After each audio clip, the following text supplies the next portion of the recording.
So. Well, sort of on that topic, one of the things that circuit breaker doesn't address is the transportation costs, and that's going to be a huge component. It is a huge component, and I guarantee you there'll be legislation filed to address that, you know, to include that, to put that into the factor. But at the end of the day, if we have, you know, $200 million to put into it, and it's a fixed $200 million, and you say, okay, put this in, and this is going to, we're still going to have $200 million. So it doesn't necessarily mean there's going to be, you know, more money. Now, it may mean that, you know, from community to community, transportation may be a bigger factor or a smaller factor depending on where students are going or not. But unless there's more revenue, I mean, there's a proposal to go instead of, was it 4 times, to go to 3 times. Well, if there's not any more money attached to it, it just makes it sound like we've made more of a promise that we're going to fall short on, which doesn't get you anything at the local level. So. I mean, and not that, you know, state government doesn't always keep its promises, but. But before we go on to circuit breaker, are we still on healthcare reform? Does anyone have any concerns that they want to address with Brad, or are we all set? Do we know what's coming? Can I ask some of our local leaders here, you know, what can parents and what can citizens do to help along the process? It seems to me that maybe one of the stumbling blocks is more open communication so that we all understand what the issues are and what the stakeholders have at stake. Is there something we can do to help the process rather than just sitting back and hoping? What do we do? Bob? There's one thing that, you know, we all should do, and that's attend town meeting. You know, many times when we sponsor an article that involves our town unions, specifically, they manage to get enough people at town meeting to sway the vote in their direction. And we've had instances where we've had very good participation from the school supporters at town meeting, and then other times have been totally missing. And I think every town meeting, whether it, we have a special town meeting coming up on March 14th, it's regarding funding the Quinn bill, which is a suit the town lost. We need good attendance at these meetings, so that's number one. Right. And I have a question, I guess, for you, Bob. I was reading something. I know, I mean, essentially, it's coming. This is the healthcare reform at the state level. It sounds like it's going to be signed into legislation this year, Well, is what they're saying? I see, what I would say is would not make the mistake. Well, I guess my question is for No, Brad. I would say, don't say that it's coming, because I think that lets your guard down and assume it's already done. So I would say, don't. Well, my take point that. is, My if point would it's be that- coming, My point would be that there's a lot of people that have put it on their agenda, you know, the governor, the speaker, this and that. What it ultimately is gonna look like, and whether or not it happens is gonna be a function of advocacy. right. Well, So that's, don't make the mistake that because everybody's put it on their agenda, you know, people put things on their agenda and then they don't hear anything on it, Right. one way or the other, and then it's, oh, well, nobody cared about it because nobody talked about it. And people say, well, geez, you put it on the agenda, I assumed it was gonna get done. It's like, well, we put it on my agenda, nobody said anything. So do not make that mistake. So it's not, you know, it's funny, and we get, you know, being at the state house, there's certain terms we use, and somebody came to me the other day and said, oh, we heard something's, you know, coming out in 2 weeks. And for me, that means coming out to the floor. And what they were talking about as well, no, the governor said that in 2 weeks, he was coming out with an announcement that in 3 weeks, he was gonna file something. And I said, well, you know, that doesn't really do anything. So, well, you can pick. well, again, my point is that it's being addressed, it's being talked about. Whether it becomes law or not, we have to kind of be more proactive at the town level and say, do we want something mandated by the state and just take what we get from them? Or do we want to be proactive as town leaders to have these conversations with the labor unions and say, what are we going to do? Because we're now at a crossroads. It's getting a lot of noise on the Hill. Whether it becomes law or not, it may take a couple of years, but what's better off having us negotiate now and come up with a proposal that maybe minimizes the both sides, dislike for the new reform? Or do Well- we wait till the state kind of hands us down, this is what you have? One of the other things too is that I think last year there was a coalition of mayors that wanted action on this and indicated that, if they didn't feel that we made any progress, that they thought that was, one of the things that should be a ballot question in 2012. And if there's some of the mayors of the bigger cities, they probably have the ability to, let's get it on the ballot and have a discussion. And, then you're focused on, it goes maybe one way or the other. So maybe one side prevails and nothing happens at all, and then it's done and gone, or the other side prevails and, big dramatic changes happen. So sometimes if people can work together and try to present an outcome that says, look, we can all live with this all benefits us or protects us, or whichever your viewpoint is. So sometimes that can be a positive outcome. Yes, Bob? I just wanted to comment that one thing we can't lose sight of is that the healthcare issue, there's a systemic problem. Okay? We can get some relief, perhaps, with a bill, and it'll allow us to change a plan, and we'll save some money, maybe $500,000 in this coming budget, assuming that nothing changed. But the following year, there's nothing to prevent the health insurance to go up another 10 or 11 or 12%, which is related to a big problem in the healthcare industry itself. Right. Which is, we just can't go on forever, every year, changing the plan and providing less and less, Right.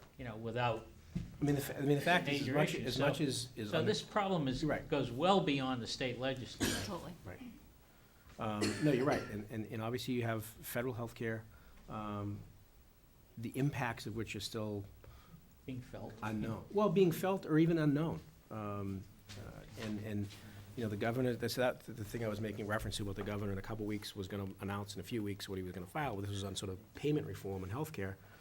And everybody's situated somewhat differently. You have insurers, you have providers, and all providers are not similarly situated. You might be at a Boston teaching hospital, which is different than a community-based hospital, which is different in an urban area versus a suburban area versus a rural area. And how it impacts them and the costs are all potentially different. And everybody's got a kind of a viewpoint of how it works. And unfortunately, healthcare is clearly one of those things, wherever you push the balloon, it pops out someplace else. And we are not completely free onto our own devices here with federal impacts that, well, we'll just do this, and well, no, we have to do that because of that. It's really, really difficult.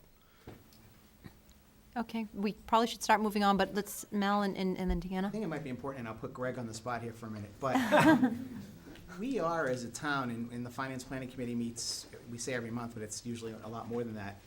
I mean, Greg is working with all of the town unions and the Insurance Advisory Board on a regular basis on this. And I think it's important for the people in the room to understand that we as a town aren't just sitting back and saying, let's wait and see what the state and federal government does. We're trying to work with our employee groups now. And I don't know if you want to address that just for a minute, Greg. if We've, anything can be said on that, but. We actually had presented some changes to our, first of all, the insurance issue has been on the radar screen of the town for at least the last 10 years.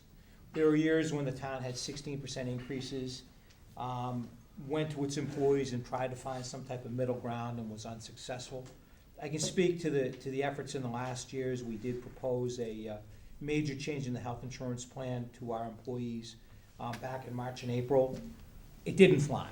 So we had some creative ideas that would have saved the town a substantial amount of money. But we couldn't get buy-in from our unions. So one of the main challenges is under the law, the town is required to have buy-in from its unions. And without having buy-in of all of its unions, you can't get there. And the big challenge is that people aren't aware of that, Brad. It creates a lot of frustration because people come in to see me and they say, well, how come the town can't change its health insurance plan? Or moreover, how come the town's costs are going up and my services are being cut? And I try to explain to them that the employee benefit costs are going up. And of course, that only makes the situation more inflammatory. So the town has tried and will continue to try to work with its employees. The law is very structured in terms of what we can do and more importantly, what we can't do.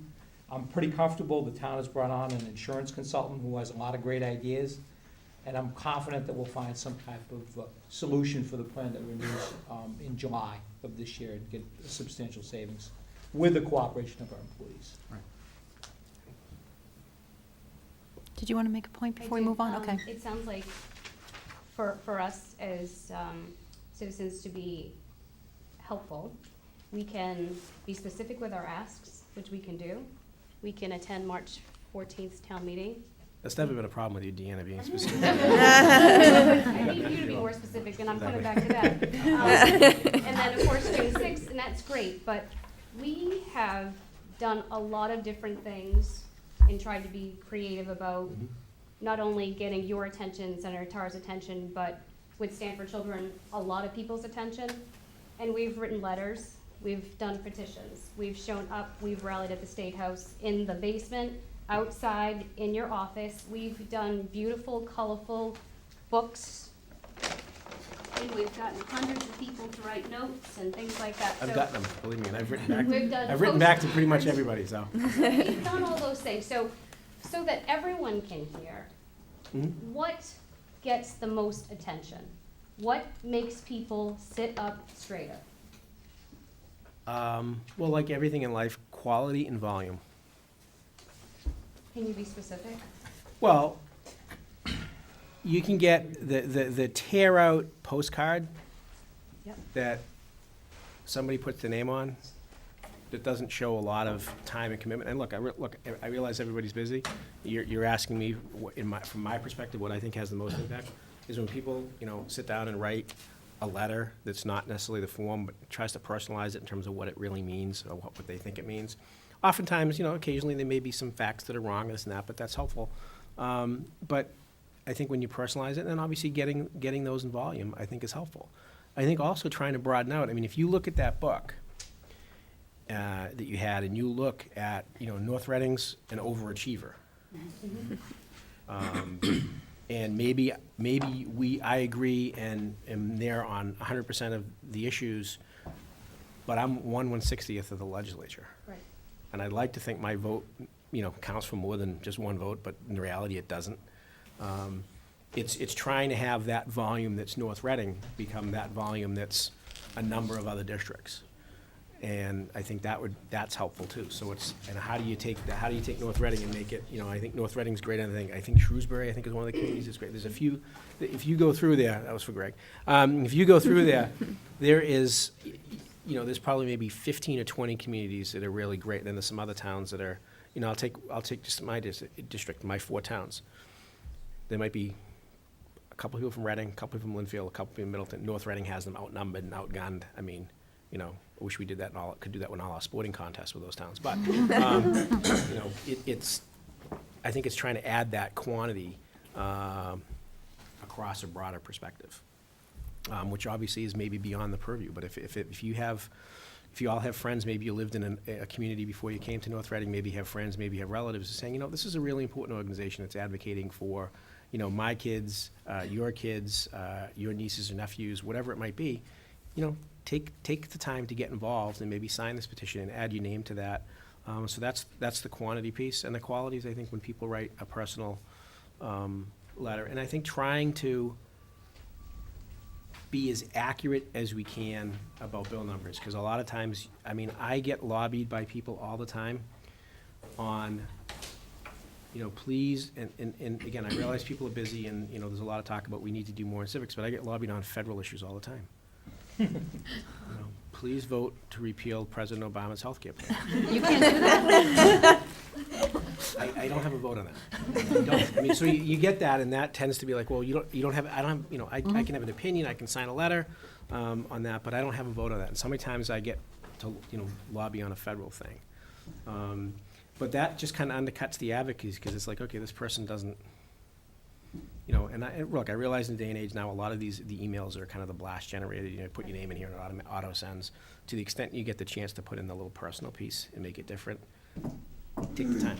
Because there's a lot of times you get very personal letters. If people take the time, it means they've given it A, some thought, and B, that it means something to them beyond just stick a stamp here or hit, oh yeah, I'll just send this along. in volume absolutely helps. Hearing from a lot of people helps, and sometimes that's all people can do. But to the extent you can do, like I said, quality and quantity, I think that's the best advocacy.